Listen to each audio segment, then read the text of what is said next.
My name is Annie Grayson. I'm 27 years old, and here's how my story begins. Not with a fight, not with betrayal, but with garlic sizzling in a pan and me thinking I was building a life with the man I loved.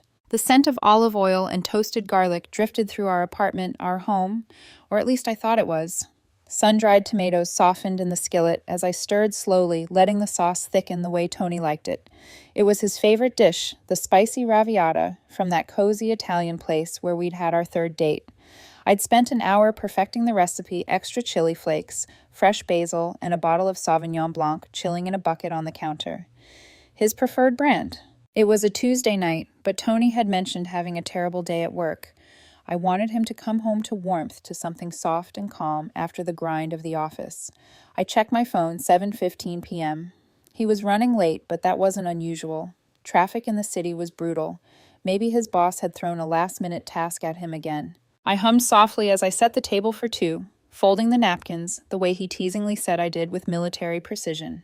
I laughed to myself, thinking how surprised he'd be. I was excited. For us, for the quiet night, for the moment he'd walk in with that tired smile, and the way he'd pull me in by the waist. At 7:30, the key scratched in the lock. My smile rose instinctively. "Hey, you're late. I made—" The words died midway. The man who stepped through the door wasn't my exhausted boyfriend. No, Tony walked in like a thunderclap of energy, his presence sharp and deliberate. His hair was styled, not messy, from a long workday. He wore a fitted black shirt and cologne I only ever smelled on him during nights out, and his shoes polished expensive, not the worn office pair. He already had his jacket halfway on. Tony didn't look at me. His eyes were glued to his phone, a grin tugging at the corner of his mouth as he typed quickly, too quickly. "Oh," he said absently, barely glancing up. "Don't wait up. I'm heading out." The smile froze on my face. "Out. Where I made dinner. Your favorite." He finally looked at me, but his eyes were distant already somewhere else. "Chloe's in town. You remember Chloe, right?" His tone was casual, careless. "Some of the old crew are meeting up at Nexus." The name hit me like ice sliding down my spine. Chloe, his ex. Beautiful, unpredictable, rich, effortlessly magnetic. Chloe, who once left him heartbroken and humiliated. The same woman he said nearly wrecked him. The same woman he avoided talking about because, in his words, that chapter is closed. "Tony," I said carefully, keeping my voice steady. "You're going clubbing. With your ex." He rolled his eyes. "Oh my God, Annie, please don't start. It's not a big deal." My heart squeezed. "It makes me uncomfortable. You know how she is, the way she—" He sighed sharply, the kind of sigh that makes you feel small, tedious. "Don't be insecure. It's embarrassing." The words landed like slaps, sharp, humiliating. Heat flushed up my neck, but I steadied myself. "It's not insecurity," I whispered. "It's respect. For me. For us." I gestured at the table, the napkins folded just right, the wine chilled the meal going cold. He laughed, a dry, brittle, condescending laugh. "Respect what, Annie?" He stepped closer, towering over the tile with polished confidence. "You don't get to tell me what to do. We're adults. If I want to go clubbing with my ex, I will." The air seemed to still. He wasn't angry, he wasn't overwhelmed, he wasn't confused. No, he was making a declaration. "If I want to see Chloe, I'll see Chloe," he continued, looking me dead in the eyes. "You don't get a say. That's what freedom is." Something inside me didn't break. It clicked. A soft final click, like a lock sliding into place. The confusion, the anxiety, the endless attempts to be reasonable, the constant tightness in my chest, it all evaporated. The fog lifted, and I saw the truth with terrifying clarity. He did not value me, not even a little. I studied him. Really studied him. The cologne not meant for me. The jacket for a night out he didn't include me in. The confidence on his face, certain he was untouchable, certain he could wound me, and I'd still wait, still forgive, still stay. I nodded slowly, feeling a cold calm settle into my bones. "You're absolutely right," I said softly. My voice was smooth still, a lake with no ripples. He blinked, thrown off script. I wasn't begging. I wasn't arguing. I wasn't playing the part he had assigned to me. His expression faltered, a flicker of confusion, then irritation, then dismissal. "Whatever. Don't wait up," he mumbled. He left without another glance. The door slammed hard enough to shake a frame on the wall. The apartment went silent. I stood alone, breathing in the scent of garlic and the bitter sting of burnt hope. But instead of the heartbreak I expected, I felt only stillness, a strange, weightless stillness. I turned off the stove, not dramatically, just tidily. The chapter was done. I went to the closet and pulled out my large suitcase. My movements were calm, methodical. No rage, no sobbing, no frantic throwing of clothes. Just quiet efficiency. I folded everything neatly, took only what was mine, left every gift he'd given me, left the sweatshirt he loved on me, left the remnants of the life I thought we were building. I packed my documents, laptop, and the simple jewelry my grandmother gave me before she passed. My identity, the things that mattered. Then I walked to the small desk, tore a sheet of paper, uncapped a pen, and wrote 3 words in clean handwriting. Enjoy your freedom. I placed the note beside the chilled wine glass, removed my key from the ring, and set it next to the paper. It made a soft, metallic click, the sound of a door inside me closing for good. I lifted my bags, opened the door, and stepped out. No slam, just a quiet final click. I didn't look back. It wasn't my home anymore. I drove to a 24-hour hotel across the city, checked in anonymously. The room smelled of bleach and new linens. I sat on the edge of the bed, waiting for the grief to flood me, for the tears to come. But instead I felt nothing, just silence. A deep, clean silence I hadn't known in years. I lay back on the stiff bedspread, closed my eyes, and unexpectedly slept 12 straight hours. It was the most peaceful sleep I'd had in a very, very long time. When I woke up the next morning in that anonymous hotel room, the air felt different, cleaner, lighter, untouched by the residue of anyone else's expectations. For a moment, I didn't remember where I was. The sunlight filtered through the cheap beige curtains, casting soft lines across the stiff white sheets. No scent of Tony's cologne, no sound of his rushing morning routine. No tension coiled in my chest from wondering which version of him I'd get that day. Just me. Just peace. I lay still, listening to the quiet hum of the air conditioner. This was the first morning in years where I didn't have to brace myself before getting out of bed. I sat up slowly, stretching, feeling the unfamiliar sensation of space, mental and physical, around me. The realization settled in like warm tea spreading through my limbs. I wasn't sad, I wasn't broken, I wasn't abandoned, I was free. After a long shower, I checked out of the hotel and spent the day driving aimlessly around the city. No destination, no purpose, just letting myself exist without being measured or judged. When the afternoon sun dipped low, I found a small apartment listing online, 1 bedroom bright, facing a courtyard. No shared memories, no ghosts. The realtor met me that evening. The apartment had white walls, high windows, and floors that still carried the scent of fresh polish. It wasn't anything special, but the moment I stepped inside, something deep in my chest loosened. This is it, I whispered to myself. The next morning, I signed the lease. I bought a new bed, new sheets, new towels, everything simple, everything mine. I set up my desk by the window, overlooking a courtyard where older neighbors tended to potted plants and cats lounged in sun patches. In the quiet, I rediscovered a rhythm I hadn't realized I'd lost. I cooked small meals for myself. No elaborate dinners to impress someone who didn't care. I took evening walks. I listened to audiobooks. I answered emails without Tony hovering nearby, criticizing or questioning my work ethic. For the first time in months, maybe years, my thoughts were my own. 3 days passed before my phone buzzed with an unknown number. A cold knot formed in my stomach. I let it go to voicemail. Several minutes later, the notification popped up. A single message waiting. Against my better judgment, curiosity won. I tapped play. Tony's voice filled my ears, sharp, annoyed, almost offended. Annie, what the hell? Where are you? I came home and all your stuff is gone. Just call me. This isn't funny. I stared at the wall. He wasn't worried about me. He wasn't regretful. He wasn't even confused. He was inconvenienced. I deleted the voicemail. Another day passed, then another. I went to the gym early in the mornings, relishing the burn in my muscles, feeling strength return to places I had forgotten existed. Every drop of sweat felt like another piece of him leaving my system. On the 5th day, another text came, different number this time. Unknown number. Okay, you made your point. You can come back now. We can talk about this like adults. I stared at the notification, feeling something inside me click again. Come back now, as if I were a pet who wandered too far, as if he were the one granting me permission. I didn't respond. Not responding felt more powerful than any argument could ever be. Later that afternoon, my phone rang again, this time a number I recognized. Jess. A mutual friend, though far more Tony's friend than mine. I debated letting it ring, but I wanted to draw the line clearly to make my world impenetrable. I answered. Annie Jess's voice was tight, strained, laced with accusation. I just got off the phone with Tony. He's a mess. He says you just left. No warning. Nothing. What's going on? My silence wasn't meant to be rude. It was simply restful. She filled it quickly. What you did was really cruel, you know. You can't just ghost someone after 2 years. It's emotionally abusive. Cruel. That word echoed in my head, hollow and absurd. Tony had told me clearly, confidently, that my feelings didn't matter, that he'd do what he wanted with his ex, that I didn't get a say. I had simply stepped aside. I had given him what he claimed he wanted. Jess, I said quietly with no bite, no heat, no bitterness. There's nothing to talk about. She sputtered. Annie. I ended the call. And then I blocked her number 2. The boundaries were building, not out of spite, but out of necessity. It was like constructing a fence to keep the wild things out while planting new life inside. A week later, something unexpected happened. I was re-racking weights at the gym when a guy approached me.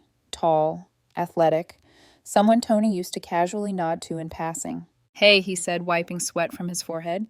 You're Annie, right? You were with Tony. Was I corrected calmly? Right. He hesitated, looking almost sympathetic.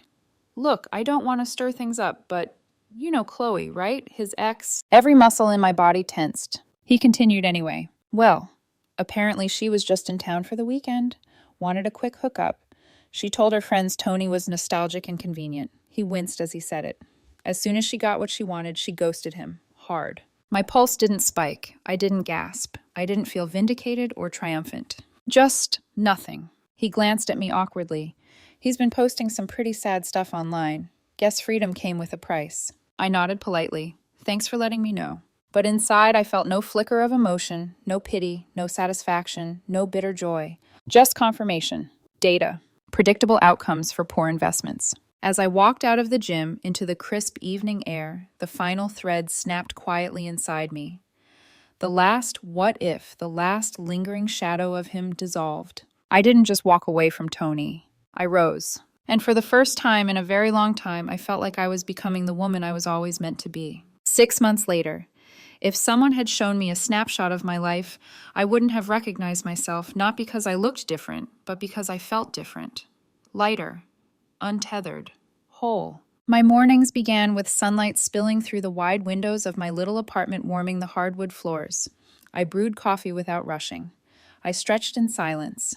I opened my laptop by the window where the courtyard cats napped lazily near potted ferns. Work no longer felt like something I squeezed in between emotional storms. It was steady grounding. In the absence of chaos, peace had taken up residence. And for the first time in years, I realized peace wasn't boring. Peace was freedom. My freedom. That afternoon, I sat in a sun-drenched cafe, sketching design mock-ups for a new client on my tablet. The cafe buzzed softly around me, hushed conversations, the hiss of milk steamers, indie music humming overhead. I had become a regular there, familiar. No longer the anxious girl, waiting for Tony's moods to dictate the rest of her day. I had a rhythm now. Then my phone lit up. Unknown number. Same area code. For a brief second, something cold fluttered in my stomach, a conditioned reflex from years of being on alert. But it faded quickly. The woman I was now didn't spiral into panic over a phone call. I swiped to answer. Hello? A sharp inhale. Then, Annie. His voice. Tony. Except it wasn't the Tony I remembered, the confident, dismissive, easily irritated man who left smelling like designer cologne. This voice was stripped raw, fragile, almost trembling. Oh my God, you answered, he breathed out as if relieved. I didn't think you would. I stared at my coffee, steam curling upward in lazy spirals. I have a moment. What do you need? The line crackled with emotion, panic, desperation, something frantic tied together with frayed pride. Annie, please? He swallowed audibly. I need to see you. I made a mistake. A huge one. Chloe. She was nothing. I don't know what I was thinking. You were everything. There it was. The script he thought would work. I took a slow sip, letting the bitterness coat my tongue. I think you meant what you said, I replied calmly. Back then. No, I didn't. I swear it was a test, or I was scared, or Annie, please, can we meet? I'm at the apartment. My apartment. It's empty. It feels so empty without you. A test. There it was. The key turning in a lock. The clarity hitting all over again. He hadn't seen us as a partnership. He had seen us as exams. Situations to manipulate. Emotional puzzles I had to solve correctly to earn his loyalty. He thought losing me was simply me failing the final question. I exhaled slowly. Tony, I'm busy. Busy with what? The softness in his voice began to crack, revealing the old steel of entitlement beneath. This is important. More important than whatever you're doing. No, I said softly, it isn't. His breath hitched. Anger seeped through. So that's it. You abandoned me for 6 months and now you're… What? Too good to talk about us. There is no us, I said plainly. There hasn't been for 6 months. Silence. But not a peaceful one. This was the kind that burns. Annie, he spat suddenly. You're being ridiculous. Childish. You ran away because you couldn't handle a simple night out. You didn't even have the guts to talk to me like an adult. I let the words float for a moment, like smoke dissipating in the air. They didn't land anywhere inside me. They didn't pierce. They didn't matter. When I spoke, my voice was low, measured, final. You told me you wanted freedom from my opinion, I began. You made it clear I didn't get a say. Not in where you went, not in who you saw, not in what you did. Each word felt like stepping down the stairs of a long, dark basement and reaching sunlight. So I stopped having one, I continued. About you. About us. About anything involving your life. A faint, sharp exhale crackled through the speaker. The moment you walked out that door, I said with absolute clarity, you became a stranger, and I don't waste energy on strangers. His voice became ragged, like he was running out of emotional oxygen. Please don't say that. Just meet me. Just talk to me. Annie, please. No, I said. And then I ended the call. No dramatic sigh. No slamming the phone face down. Just a clean gesture, setting it on the table beside my coffee, watching the screen fade back to black. I took another sip. It was still warm. My hand didn't shake. My chest didn't tighten. The world didn't tilt. It stayed steady, peaceful, mine. I turned my attention back to my sketch. The lines on the screen began forming into a clean, sleek design, something new, something beautiful, something that belonged only to me. A week later, something unexpected and strangely poetic happened. I had agreed to meet a man for coffee. Nothing serious, nothing heavy. His name was Wayne, someone I'd met at a gallery opening. He had a gentle laugh, a thoughtful way of leaning in when he listened, and eyes that reflected more curiosity than ego. We sat at my usual cafe, sunlight pouring over the table, 2 cups of cappuccino steaming between us. As we talked about a terrible indie film we'd both seen, the bell over the door chimed. I didn't look up at first. But when I did, when my eyes flicked toward the entrance out of simple reflex, I saw him. Tony. And he saw me. Except he wasn't the polished man I'd once lived with. His clothes hung awkwardly, as if he'd shrunk inside them. His hair was messy, unstyled. There were shadows under his eyes, dark and hollow. He looked like someone who had been losing sleep for months. He scanned the room and froze when he saw me. His entire face shifted in slow motion. Shock, hope, realization, panic, pain.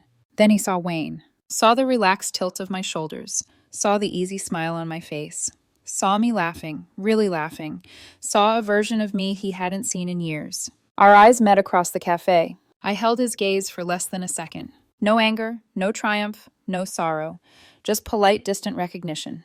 The kind you give a grocery store cashier you vaguely remember from somewhere. And then I turned back to Wayne. So, I said, picking up the thread of our conversation effortlessly, the cinematography was the only redeeming thing about that movie. From the corner of my eye, I saw Tony's face crumble.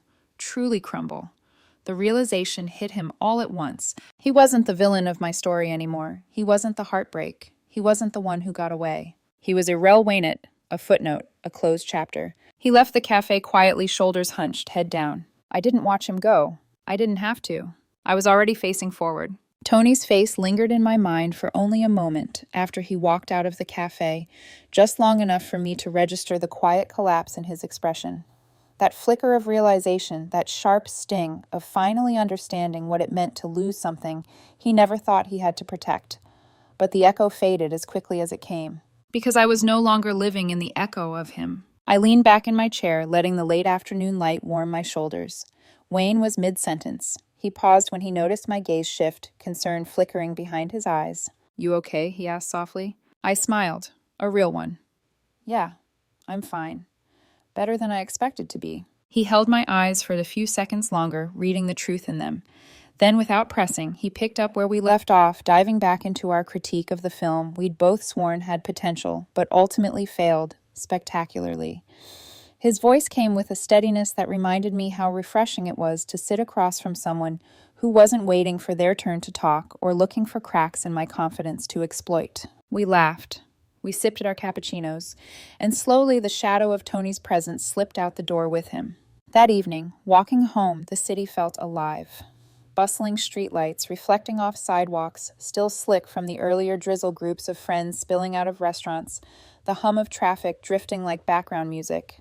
I felt like I was re-entering a world I'd forgotten I was allowed to inhabit. A world where everything didn't revolve around what mood someone else might come home in. When I reached my apartment, I paused outside the door, breathing in the cool night air. 6 months ago, I'd walked away from a life that drained me in slow, almost invisible increments. And here I was now, steady, whole, unburdened. Inside the apartment was quiet, peaceful. My small bookshelf held only the novels I loved, not the ones Tony insisted were essential reading. My throw pillows didn't have to be arranged in a specific angle to avoid criticism. My fridge wasn't organized to his preference. My life was mine. I curled up on the couch, pulled a soft blanket over my legs, and opened a book. It hit me then how simple happiness could be when there wasn't someone constantly tightening your world around their comfort. For the next week, life followed that same gentle rhythm. I worked on client projects, met Wayne for coffee or a gallery. Showing, had brunch with 2 friends I'd drifted from while dating Tony. Every moment felt like returning to myself piece by piece.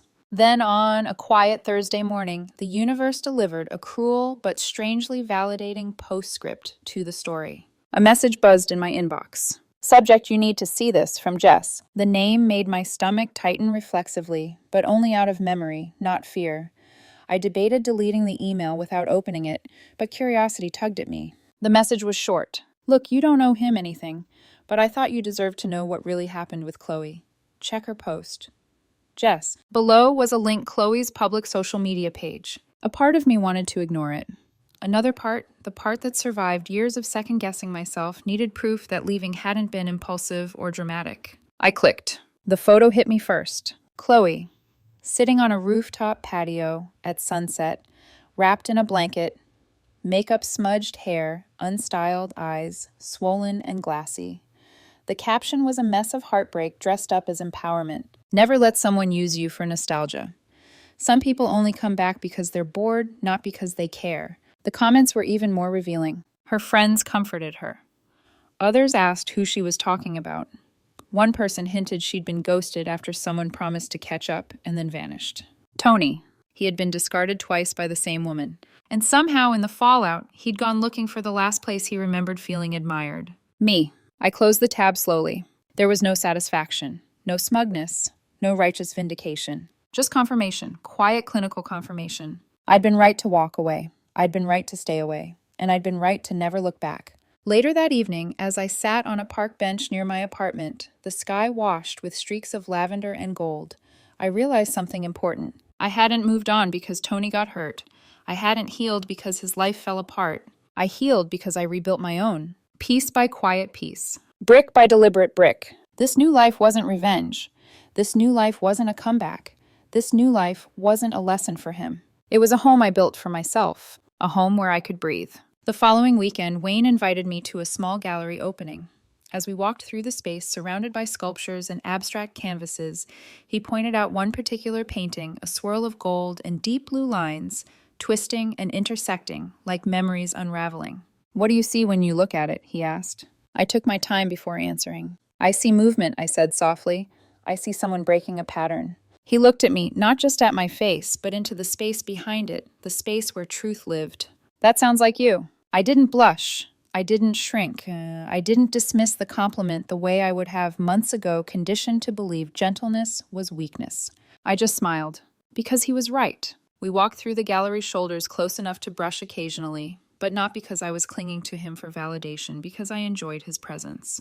That was new. That was safe. Then, outside the gallery, under soft streetlight, he paused. Annie, he said gently, I know you've been through a lot.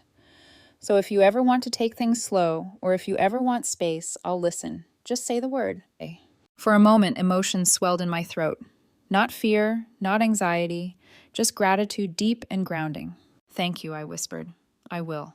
And I meant it, because the woman who once stayed silent to avoid conflict, the woman who once bent herself into smaller shapes to fit someone else's comfort was gone. In her place stood someone new. Not perfect, not healed all at once, but growing. strong, untethered.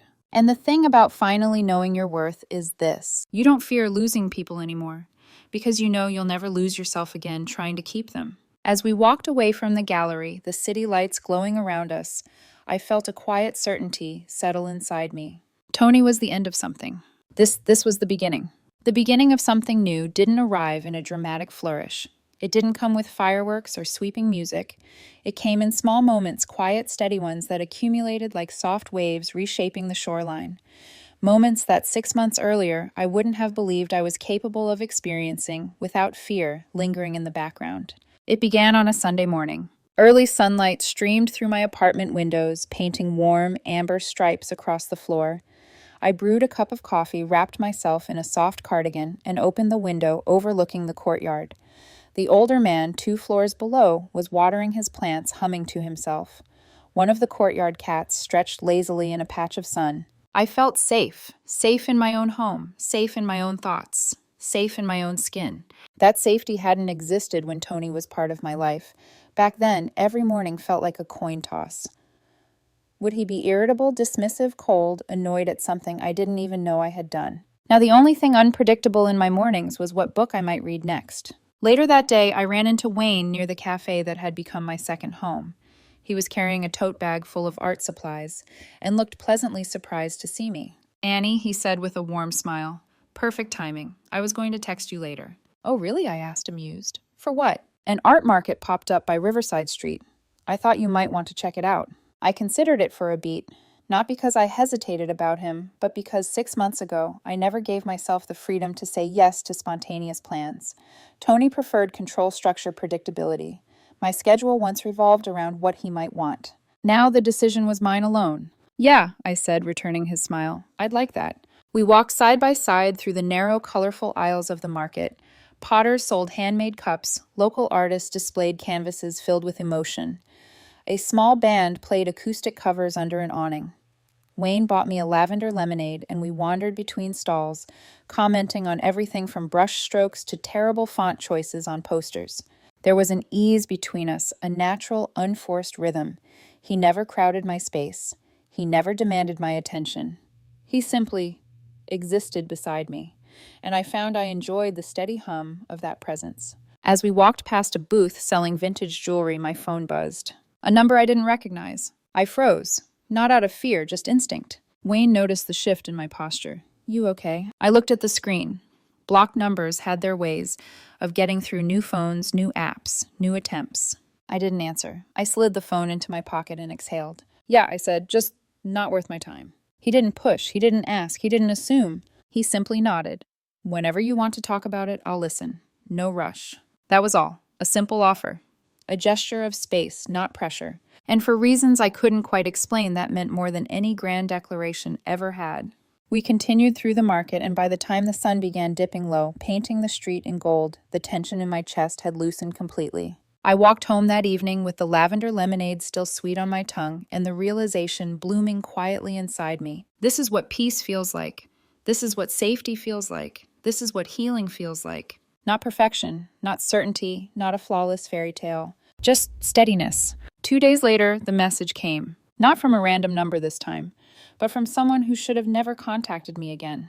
Tony. He had made a new account. The notification popped up while I sat at my desk finishing a design draft. "I need closure, please." Just 5 words. 5 words from a man who never allowed me closure, never allowed me a say, never respected the quiet ache of being dismissed repeatedly. For a long moment, I didn't move, not because I wanted to reply, but because I needed to acknowledge something. There was a version of me, an older version, a smaller one, who might have felt obliged to answer. To be polite, to soothe, to fix, to caretake someone else's emotional mess at the expense of my own peace. I wasn't her anymore. I clicked the message, not to respond, to block. And as the screen faded, I realized something profound. The opposite of love isn't hate. It isn't anger. It isn't bitterness. It's indifference. And I had finally reached it. The weekend came, and Wayne invited me to a small gathering at a friend's loft, a casual get-together with art students, musicians, and neighbors who seemed to wander in and out, carrying mismatched mugs. The energy was warm, bright, chaotic in a charming way. I didn't know everyone. I didn't need to. For the first time, I wasn't worried about being too much or not enough. I wasn't afraid of judgment. I wasn't waiting for the emotional temperature of someone else to shift beneath me. I laughed freely. I listened. I shared stories I hadn't shared in years. And I watched as Wayne observed me with a soft, patient admiration, not ownership, not expectation, just appreciation. By the time we stepped onto the rooftop terrace, city lights sparkling below the night air, cool against my skin, a realization washed over me like a warm tide. I wasn't afraid of beginnings anymore. Wayne leaned on the railing beside me. "You look peaceful," he said quietly. "I am," I replied. "For the first time in a long time. I really am." He nodded his shoulder, brushing mine lightly. "Not a claim, just a presence. Whatever comes next," he said, "I hope it brings you joy. You deserve that." I didn't blush, I didn't shrink, I didn't deflect. I looked out over the city, breathing in the moment fully. Because he was right. Not because someone said so, but because I finally believed it. And that was the real beginning. The beginning of a life I didn't need permission to live. The beginning of choosing myself without apology. The beginning of loving without losing who I was. The beginning of being Annie Grayson, whole-heeled and finally free.